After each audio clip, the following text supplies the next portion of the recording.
Graça e paz, irmãos queridos. Estamos aqui nessa manhã de domingo linda, essa manhã que o Senhor nos deu. E antes de nós darmos início ao nosso culto de ensino, eu queria que você pegasse a sua Bíblia, abrisse no livro de João, João capítulo 14, versículo 27. João 14, 27.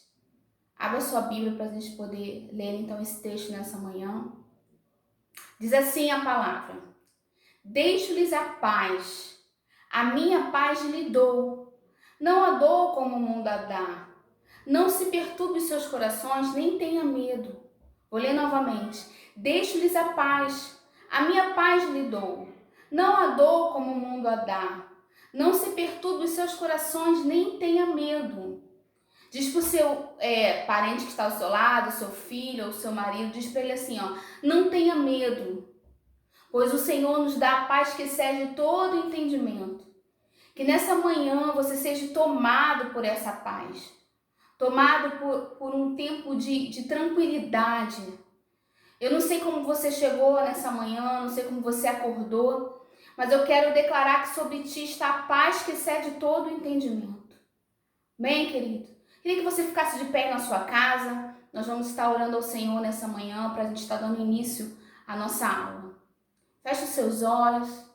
Senhor, nós te louvamos nessa manhã, nós te engrandecemos, porque o Senhor é bom demais, Deus. Obrigada pelo teu cuidado com a nossa vida. Obrigada, Senhor, por olhar cada detalhe, Deus, do nosso ser e cuidar de nós, Senhor. Te louvamos e entregamos a nossa vida no teu altar. As nossas mentes, os nossos corações, as nossas emoções, os nossos sentimentos. Que o Senhor esteja, Senhor, tocando em nós nessa manhã. E que, Deus, a palavra entre como revelação para transformar o nosso ser e para nos levar, Deus, cada vez mais para perto de Ti. Senhor, em nome de Jesus, leva os nossos pensamentos cativos a Ti, Senhor. Espírito Santo, que o Senhor esteja livre para agir no nosso meio, no meio da nossa família, no nosso coração, Senhor. Obrigada por essa manhã tremenda, Deus. Em nome de Jesus. Amém, queridos? Dá uma olhada aí pela tua janela, vê como está o dia hoje e agradeça ao Senhor porque você acordou, porque até aqui nos ajudou o Senhor. Nós somos gratos, temos um coração grato a Ele. Amém? Na aula passada, nós falamos sobre não tomar decisões pautadas nos nossos sentimentos, lembram disso?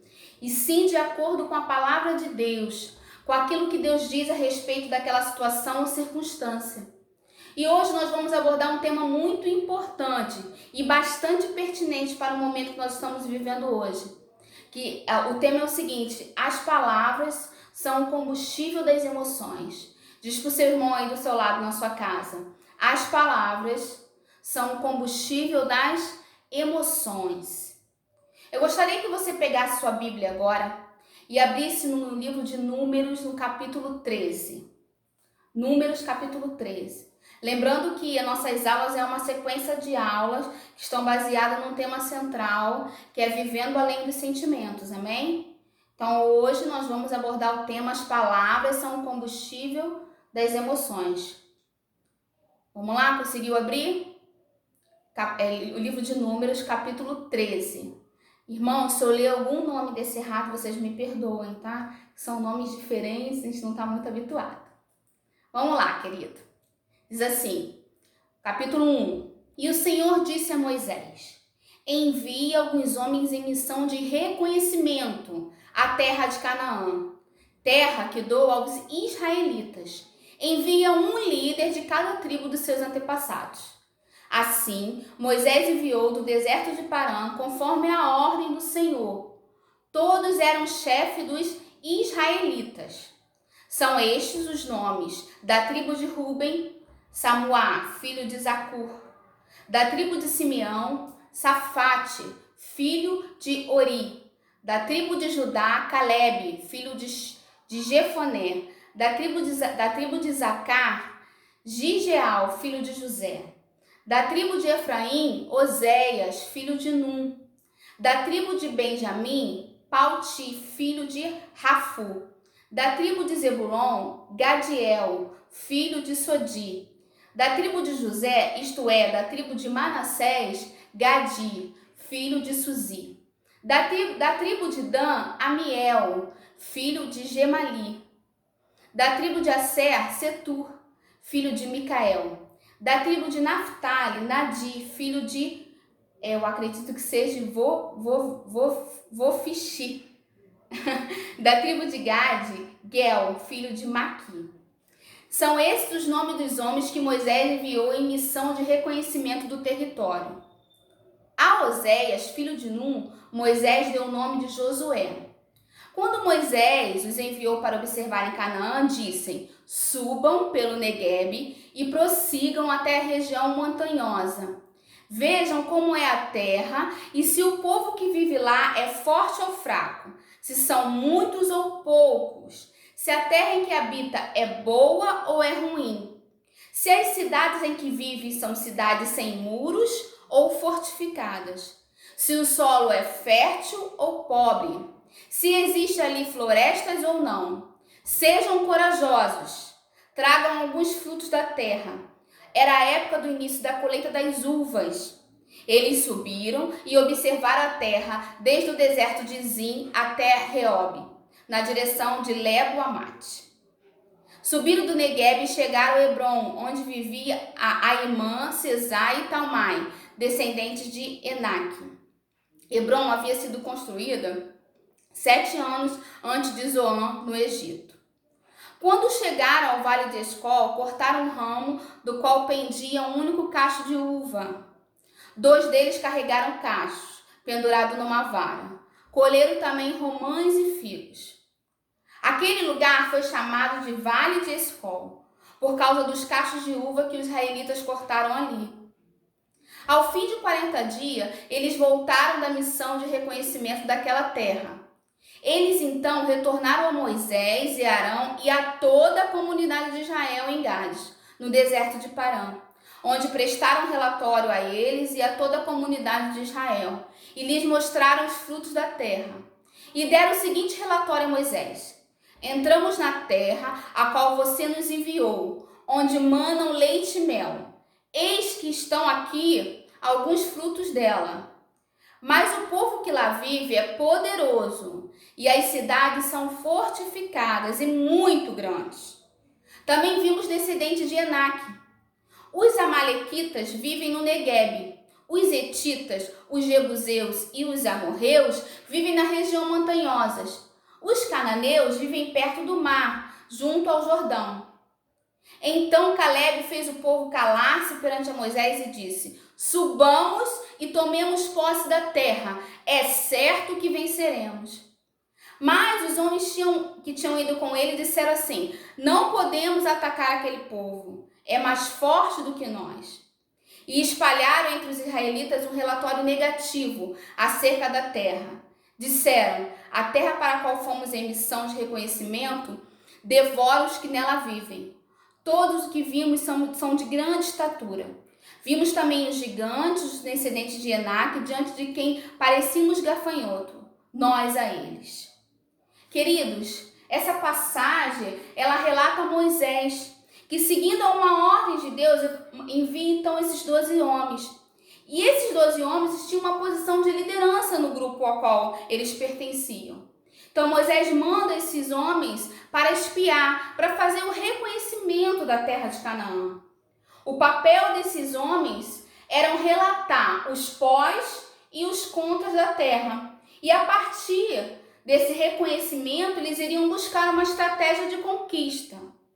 Uma vez que lá no versículo 1, volta lá, no versículo 1 do capítulo 13, nos mostra que claramente o Senhor havia dado a terra àqueles homens. O texto diz assim, e o Senhor disse a Moisés: envia alguns homens em missão de reconhecimento à terra de Canaã, terra que eu dou aos israelitas. Envia um líder de cada tribo dos seus antepassados. Não foi isso? E no final, então, dos 40 dias, Deus já havia dito que a terra ia ser tomada por quem? Tinha sido dada para quem? Para eles, para os israelitas. E no final dos 40 dias, eles voltam com o relato do que haviam visto naquele lugar. E esse é o ponto que nós vamos abordar dentro do tema da nossa aula de hoje. O momento que eles voltam para dar o relato daquilo que eles haviam visto. Então, aqueles homens, eles começam a relatar o que viram. E eles dizem que era uma terra que manava leite e mel, que os seus frutos eram excelentes e verdadeiramente uma boa terra. Eles relatam que era uma cidade grande, fortificada e que havia um gigante naquele lugar. Esse, querido, era o relato natural da situação, uma vez que realmente eles foram para reconhecer o lugar. Só que note que logo depois que é falado de como é o lugar, Caleb levanta lá no versículo 30 e fala o quê? Subamos e tomemos posse da terra, porque é certo que venceremos. Isso mostra que talvez quando Caleb viu os gigantes, Caleb sentiu medo, ele teve um sentimento de medo. Mas ele rapidamente, depois que relatam a situação da cidade, de como era a cidade, ele levanta e ele lança uma palavra, que é o quê? Subamos e tomemos posse da terra, porque é certo que venceremos. Mas você observa que os demais companheiros logo falam assim no versículo 31, ó. Não podemos atacar aquele povo, é mais forte do que nós. E eles não só expressam dessa vez, eles continuam verbalizando a situação ruim ao povo. Porém, os demais companheiros falam que não podemos atacar aquele povo, é mais forte do que nós. Eles não só se expressam dessa vez, eles continuam verbalizando a situação. Se você pegar a sua Bíblia e ler lá o versículo 32, vocês vão ver que eles continuam falando que para o povo que a terra para a qual fomos em missão de reconhecimento devora o que nelas vivem. Todos os que vimos são de grande estatura.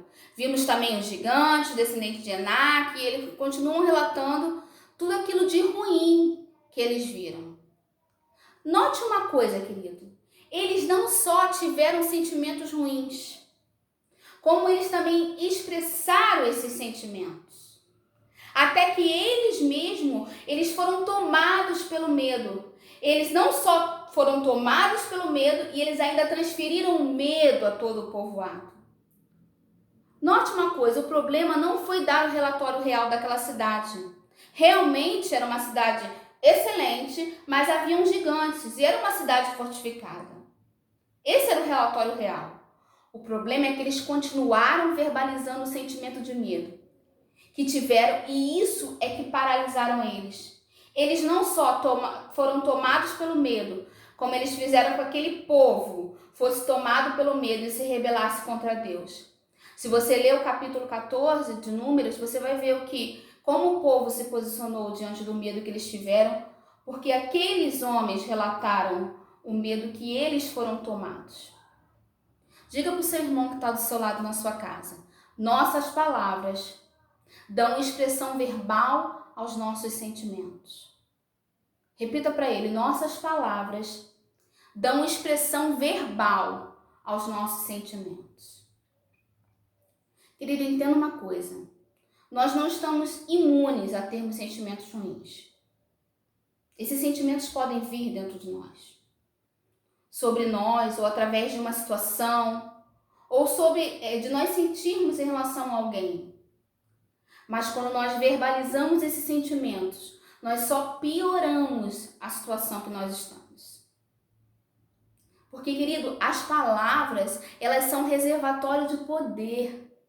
E como tal, elas têm um efeito direto sobre as nossas emoções.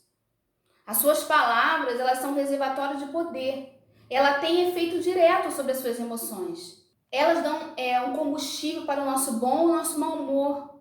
Elas exercem assim um impacto enorme, querido, nas nossas vidas e nos nossos relacionamentos. A palavra que sai da nossa boca, ela tem poder. Queria que você abrisse sua Bíblia no livro de Provérbios, no capítulo 21, versículo 23. Provérbios, capítulo 21, versículo 23, diz assim. Achou? Vamos lá. Quem é cuidadoso no que fala, evita muito sofrimento.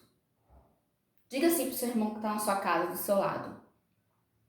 Quem é cuidadoso no que fala, evita muito sofrimento. Diga para você mesmo. Quem é cuidadoso no que fala, evita muito sofrimento. Agora abre a sua Bíblia um pouquinho mais atrás, no livro de Provérbios, capítulo 18, ainda no livro de Provérbios, versículo 21. Provérbios 18, 21. Um texto muito conhecido nosso. Achou? Vamos lá. A língua tem poder sobre a vida e sobre a morte. E os que gostam de usá-la comerão do seu fruto. A língua tem o poder sobre a vida e sobre a morte. E os que gostam de usá-la comerão do seu fruto. Entenda, se nós dissermos coisas boas e positivas, nós estaremos ministrando vida sobre nós, querido. Amém?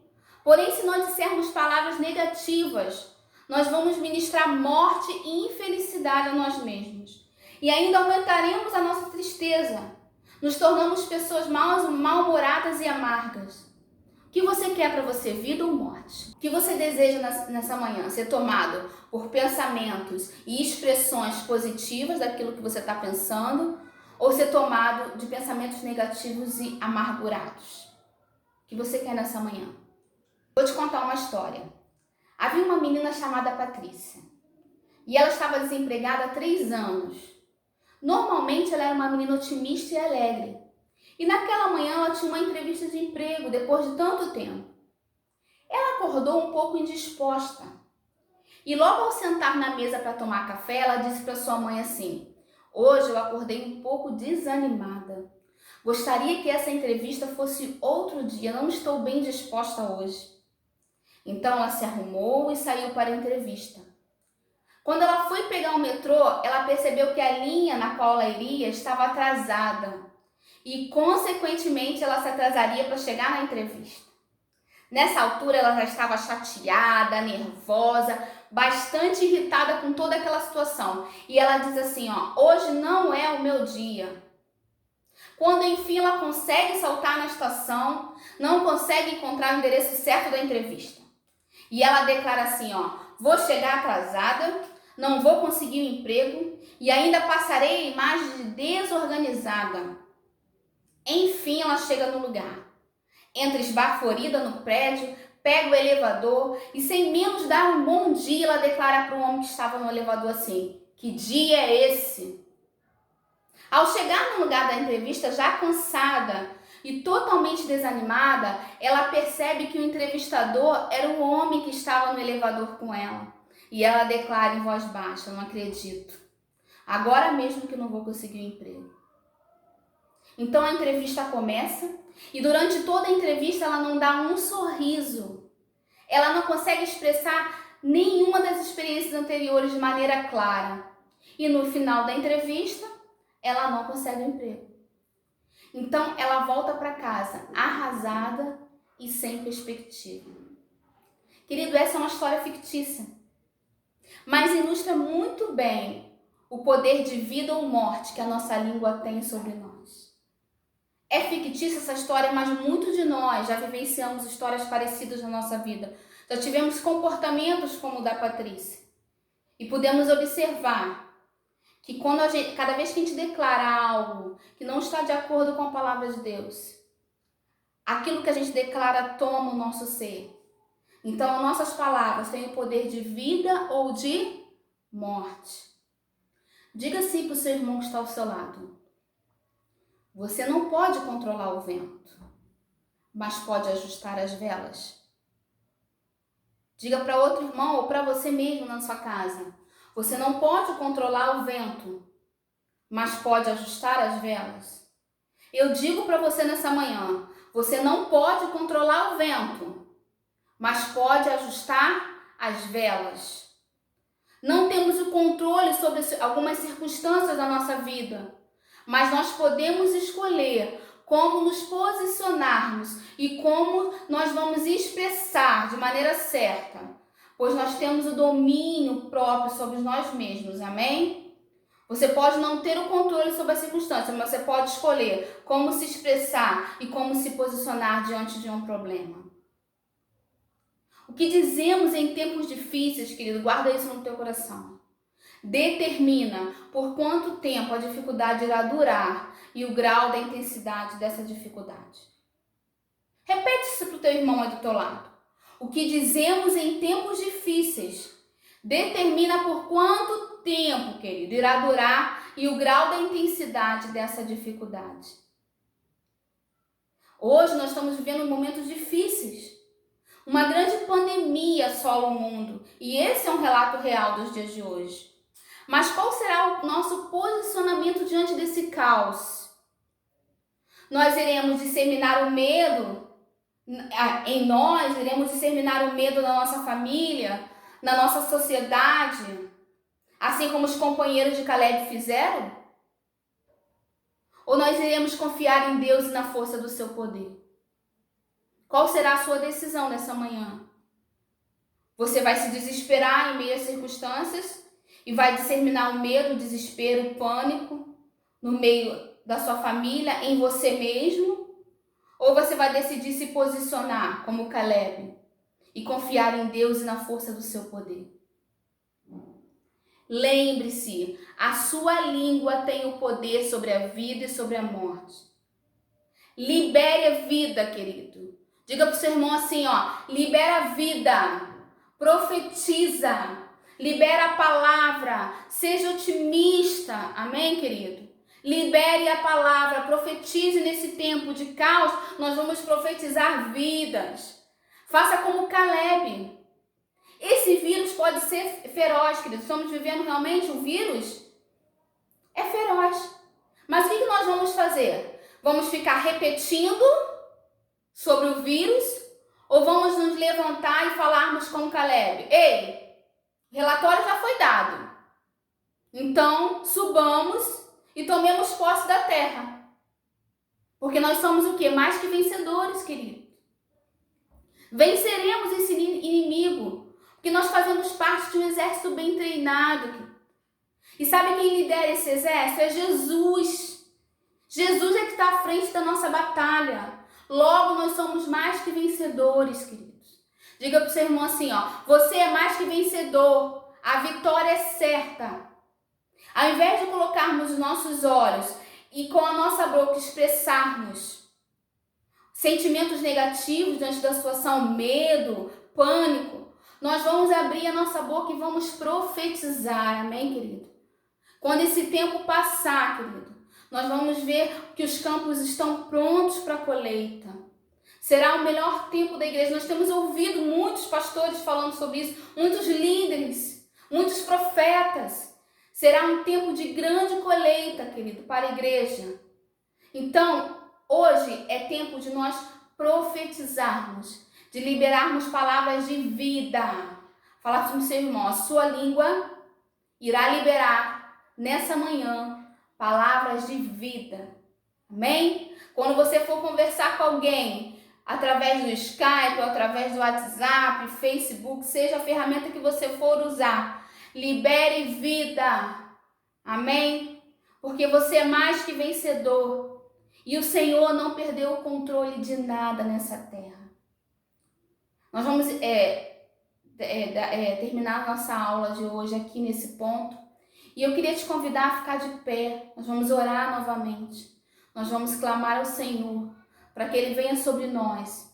E para que nós tomemos posse dessa palavra como revelação em nosso coração. Fique de pé, feche seus olhos. Pai, louvamos o Teu nome nessa manhã. Senhor, Tu és tudo o que precisamos. Tu és o nosso Senhor. Tu és o nosso Salvador. E nessa manhã nos lançamos, Senhor, na Tua presença, Senhor. Senhor, que nesse tempo, Deus, a nossa boca seja instrumento de vida, Deus. Toque em nós nessa manhã, para que flua de nós palavras de vida, Senhor. Para que flua de nós, Senhor, o Teu coração, aquilo que está no Teu coração, Deus. Usa-nos como instrumento para abençoar a vida de outros, para abençoar a nossa própria vida, Senhor, para abençoar a nossa família, Deus. Deus, coloca o nosso coração em Ti, Senhor. Coloca o nosso coração na Tua palavra, Deus. Senhor, em nome de Jesus, nos levanta nessa manhã como grandes profetas do Senhor, para profetizar nesse tempo, para profetizar a Tua vida, Deus. Em nome de Jesus, meu Pai. Nos dê uma semana, Senhor, na Tua presença, uma semana de paz e uma semana da vida do Senhor sobre a nossa vida, Senhor. Deus, que a palavra do Senhor nessa semana seja revelação no nosso interior. Senhor, em nome de Jesus, fala conosco em todo o tempo, através da Tua palavra, Senhor. Senhor, porque queremos Te ouvir e que a cada dia, Deus, de fé em fé, de glória em glória, Senhor, a gente possa, Deus, vencer, Deus, cada batalha que está sendo proposto para nós sobre essa terra. Não permita que nossos olhos se prendam às circunstâncias. Não permita que a nossa boca declare as circunstâncias, mas que a nossa boca declare aquilo que estiver no teu coração, aquilo que é a tua palavra. A tua palavra diz que nós somos mais que vencedores, Senhor. A tua palavra diz que o Senhor é o nosso pastor, nada vai nos faltar. O Senhor nos dá a paz, Senhor. A tua palavra diz que é a paz que excede todo entendimento. Então que nessa linha que a gente caminhe nessa semana, Senhor. Que seja, Deus, uma semana de paz. Uma semana de grandes expectativas no Senhor, Deus. Uma semana que o Senhor nos use como instrumento de bênção sobre essa terra, Senhor. Em nome de Jesus. Amém, queridos? Que nessa semana você seja instrumento de bênção para profetizar, para declarar as verdades do Senhor. Senhor, que o Senhor tome a tua vida, tome a tua boca, em nome de Jesus. Tenha uma semana abençoada, tenha uma semana tranquila, tenha uma semana debaixo da paz do Senhor. Shalom, queridos, e até a próxima aula.